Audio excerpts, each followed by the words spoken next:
Hello, Seven White. This week we're going to be studying the origins of life. We're going to be looking at where does life come from and where did the first life come from? So, how does life arise on planet Earth today in our everyday lives? And, where did the first life come from? Asteroid?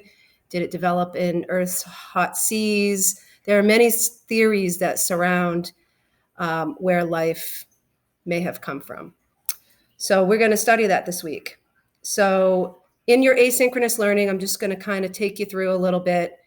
So the first slide is actually called the Origins of Life mural, and it's all the different scientific achievements and discovery about the origins of life. Just something interesting, a little art piece. You don't have to do anything with the slide, just take a look at it. The next slide is the timeline of life evolving on Earth. Again, nothing to really do with this slide. Just take a look at it because it shows how the progression of how Earth came to be and then how life formed and when. So the learning target is the scientific theories of how life came into existence on Earth, and that's what you're going to learn about. There'll be an ed puzzle. I included in Classroom, in the technology resources section, please take a look at it.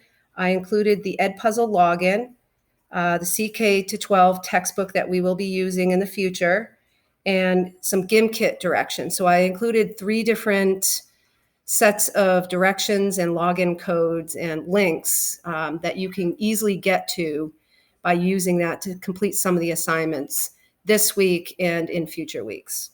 So please take a look at that. The Ed Puzzle for this week is actually a video called Can Science Explain the Origin of Life video.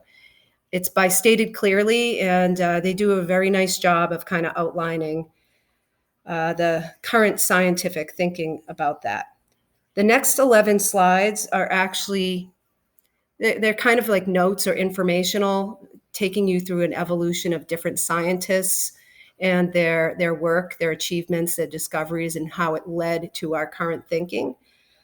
So take a look at that. I'll also be talking about that in class. So I'll take you through the different scientists in class when you're in person, or if you're remote, I will obviously do that during our remote time as well. This next 6 slides after those are some multiple choice to check for understanding. Obviously, if you don't know the answer, look back at some of the previous slides to help you understand that. Put your multiple choice answer in the box to the right on the slide. You'll see it. And the next slide is a tardigrade study. So tardigrades, also known as water bears, they're extremophiles. They're somewhat microscopic organisms. And, watch the video. There's a water bear article by Amy Brown. It's done really well. I think you'll think that they're kind of interesting and cool. And if we had the time, or if you have the time, and I'm not having you do this, but if you can get some lichen or moss from your yard or on a stick, just soak it in some water. If you want to bring it into school, maybe we can take a look under the microscope because that's where they like to live and hide. And they're kind of interesting organisms. I have a special place in my heart for them. The next slide is the GimKit slide. And go to GimKit and practice your learning. Again, you can find the login information under Technology Resources in Classroom for directions.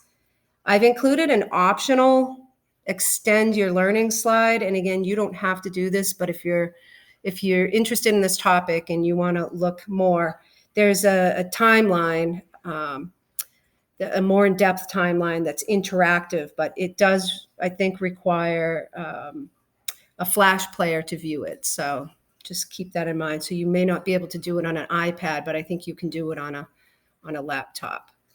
All right. Don't forget to turn it in. And if you have any questions, just let me know in class or during our check-ins, and hope you have a good week. Know that you can always reach out if you have any questions.